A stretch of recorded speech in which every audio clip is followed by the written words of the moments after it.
ਅੱਜ ਜਿੱਥੇ ਪੰਜਾਬ ਵਿੱਚ ਭਗਵੰਤ ਮਾਨ ਦੀ ਸਰਕਾਰ ਹੈ ਅਤੇ ਇਹੀ ਸਰਕਾਰ ਵੱਡੇ ਵਾਅਦੇ ਕਰ ਰਹੀ ਹੈ ਕਿ ਦੇਸ਼ ਦੀ ਰਾਖੀ ਕਰਨ ਵਾਲੇ ਫੌਜੀਆਂ ਅਤੇ ਦੇਸ਼ ਭਗਤਾਂ ਦੇ ਪਰਿਵਾਰਾਂ ਨੂੰ ਬਣਦਾ ਮਾਣ ਸਤਿਕਾਰ ਦਿੱਤਾ ਜਾਵੇਗਾ। ਉਹਨਾਂ ਦੇ ਪਰਿਵਾਰਾਂ ਦੀ ਹਰ ਸੰਭਵ ਮਦਦ ਕੀਤੀ ਜਾਵੇਗੀ, ਪਰ ਹਕੀਕਤ ਕੁਝ और ही है। 1971 ਦੀ ਜੰਗ ਲੜਨ ਵਾਲੇ ਪੰਜਾਬ ਦੇ ਜ਼ਿਲ੍ਹਾ ਫਰੀਦਕੋਟ ਦੇ BSF ਦੇ ਜਵਾਨ ਸੁਰਜੀਤ ਸਿੰਘ ਨੂੰ ਪਾਕਿਸਤਾਨੀ ਫੌਜ ਨੇ ਫੜ ਲਿਆ ਸੀ, जो उदों तो पाकिस्तान की जेल विच बंद है। जिस देश लई वो लड़ाई लड़िया, वो देश उसनू इस नरक विचों जरूर बाहर कटेगा।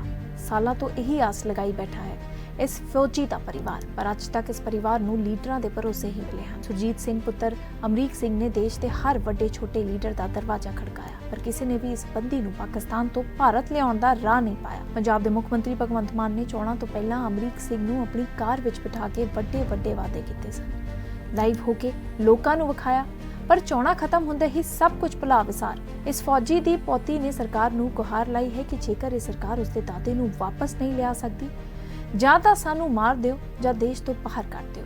दूजे पासे सुरजीत सिंह दी पत्नी हजे तक भी सदमे विच है ते अज भी सुरजीत दी तस्वीर साफ करके राह वेखदी रहिंदी है। फौज दी तरफों सुरजीत सिंह नू शहीद करार करके सुरजीत दी पत्नी नू पेंशन दित्ती जा रही है। सर मेरा नाम अमरीक सिंह है जी। अमरीक जी, अपने पिताजी के बारे में बताइए, कैसे मिसिंग हुए, कब मिसिंग हुए, कहाँ मिसिंग हुए? सर ये 71 की वार के बाद इनकी ड्यूटी जो थी शांबा सेक्टर में थी। शांबा सेक्टर से ही ये कैप्चर हुए थे, क्योंकि वहाँ से जब कैप्चर हुए तो कुछ सैनिक तो मार दिए गए थे, तो कुछ का पता नहीं चला था। तभी तो पहले तो बोल दिया था कि वो मिसिंग हो गया, वो लापता है। वो उनका कहना था कि यूनिट के लिए वो पानी लेने गए थे। पानी लेने गए तो वहाँ से पाक सेना ने हमला कर दिया था। कुछ सैनिक तो वहाँ पे मार दिए गए थे, उनकी डेड बॉडी वगैरह मिल गई थी। कुछ मिसिंग हो गए थे, उनका बोल रहे थे कि लापता, उनकी भाल जारी है, तो कुछ पता नहीं चला था। फिर इन्होंने हमें क्या एक डेथ सर्टिफिकेट दे के कि इन्होंने उनको शहीद करार दे दिया था। तो हम तो ऐसे ही भगवान की मर्जी समझ के हम तो बैठ गए थे। फिर जब क्या हुआ 2004 में 300 साल दिवस मनाया गया था, तो तभी पाक सरकार ने 36 आदमी रिहा किए थे। जब वो आदमी छूट के इंडिया में आए तो उन लोगों ने हमें आके बताया कि मेरे पिताजी आज भी पाकिस्तान जेल के अंदर जिंदा बैठे हैं। वहां पे वो नरक भरी जिंदगी गुजार रहे थे। जब मेरे को पता चला तो मैंने जो हिंदुस्तान के मंत्री संतरी थे, मैंने सभी तक पहुंच की।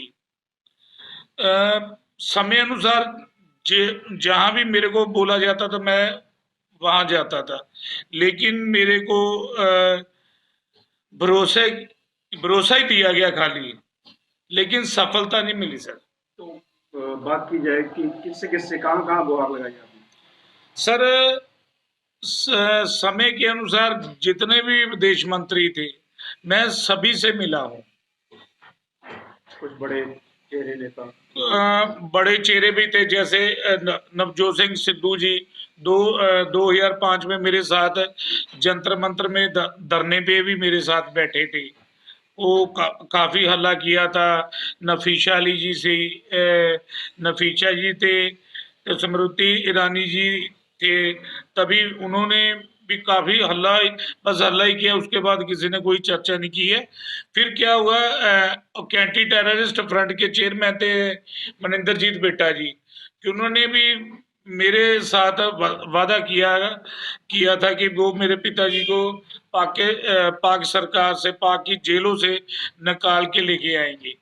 लेकिन बस कुछ समय ही होता है, उसके बाद कोई कुछ नहीं पूछता। अभी क्या ताज़ा, अभी पीछे इलेक्शन के पहले से मैं हमारे CM जी से भी मान साहब से मिला था। मान साहब ने भी मेरे जब उन्होंने मेरी बात सुनी, मेरा केस सुना, तो काफ़ी गंभीर हुए थे। जब उन्होंने सुना तो यार बड़ा उनको यार ये सरकारों के लिए बड़ी दुख की बात है। अभी उन्होंने यार ये केस की तरफ ये इतने, मैंने उनको बोला था कि सर मैं ही अकेला ही नहीं हूँ जो ये नर्क भोग रहा हूँ। अपने पिताजी को चढ़ा, मेरी तरह से मेरे जैसी और भी फैमिलियां हैं और भी परिवार है जो ऐसे ही धक्के खा रहे हैं। कभी दिल्ली जाते हैं, कभी कहीं जाते हैं, कभी चंडीगढ़ जाते हैं, ऐसे ही। क्योंकि हम 2004 से मेरा तो यही मकसद बन गया ना, मैंने तो अपना काम धाम सबको छोड़ दिया। तो अभी अब सीएम साहब से अभी हाल ही में अब कभी मिले? जी, जब सीएम बने उसके बाद मिले? नहीं उसके बाद नहीं मिला, क्योंकि उन्होंने मेरे को यही बोला था, क्योंकि मेरे को उनसे काफी उन पे भरोसा था। क्योंकि जब वो हिंदुस्तान के जो सूरवीर है, ठीक है, उनके बलिदान की, जैसे भगत सिंह के, जो हमारे देशभक्त के, उनके पद चिन्हों पे चलने की बात करते हैं, उसके हिसाब से जैसे वो बहुत करते हैं, वो भी मेरे को बोले थे कि आप जो लोग हो ना, आप जो हमारे मुल्क के सूरवीर हैं, जो देशभक्त है, उनको हमारे पास, उनकी फैमिली को हमारे पास आने की जरूरत नहीं है। ये सरकार है, ये उन सूरवीरों फैमिलियों के हम नौकर हैं, हम आप तक पहुंच करेंगे। मैं तो तभी से उनका इंतजार कर रहा हूँ कि वो भी कब आएंगे। आपको अपनी गाड़ी में बैठा के उन्होंने, आप खुद लाइव भी हुए थे, हमने एक जी, वीडियो देखा है। जी जी जी जी, कम से कम उन्होंने आधा घंटा मेरे को लेके वो लाइव हुए हैं। उन्होंने बड़े ही प्यार से बात की है, मेरे को पूरा आश्वासन दिया है। क्योंकि अभी यही है कि मान साहब को पे मेरे को है थोड़ा, मैं इन पे ट्रस्ट कर सकता हूँ। उससे पहले क्या हुआ, मेरे को धक्के मिले हैं उसे किसने, क्योंकि इतना ज्यादा मैं चिढ़ चुका हूँ कि अब जब कोई बोलता ना भी, मेरे को किसी के पास जाने की जरूरत नहीं है। अब मैं तो देखता हूँ, क्योंकि अब समय इतना हो गया है। क्योंकि पाकिस्तान के जो विदेश मंत्री थे, साबका विदेश मंत्री, कि उन्होंने भी मेरी काफी हेल्प की थी। वो तो किस्मत पता नहीं क्या ऐसी है, जब लदेन मार दिया जाता है तो वो प्रोसेस वहीं पे ही रुक जाता है। क्योंकि जो फोन नंबर थे वो सब कुछ बंद हो जाता है, उसके बाद कुछ नहीं। अब क्या है, हम तो इतना परेशान हो चुके हैं, तब से क्या हो रखा है। क्योंकि जैसे मेरी मदर है, उनको तो ये है ना कि बस इसके आगे कुछ नहीं है, अब हमारा कुछ भी होने वाला नहीं है। क्योंकि जब उनसे मैं कोई बात करता हूँ, जब घर में कोई खुशी का प्रोग्राम आता है, जब कुछ भी होता है, कोई फंक्शन वगैरह होता है, तो मेरी मदर की जो सोच है, उनकी जो सोचने का तरीका, वो अलग चला, वो सदमे में चली जाती है। अच्छा, उनको जब मैं उनकी बात सुनता हूँ तो मेरे को भी लगता है ना, जब ऐसा होता तो हमारे दिमाग में कभी कभी ऐसा कि ऐसे ख्याल आ जाते हैं भी, इस मुल्क से लेना ही क्या है, या इस दुनिया से लेना ही क्या है। क्या नाम है आपका? कोमलजीत कौर।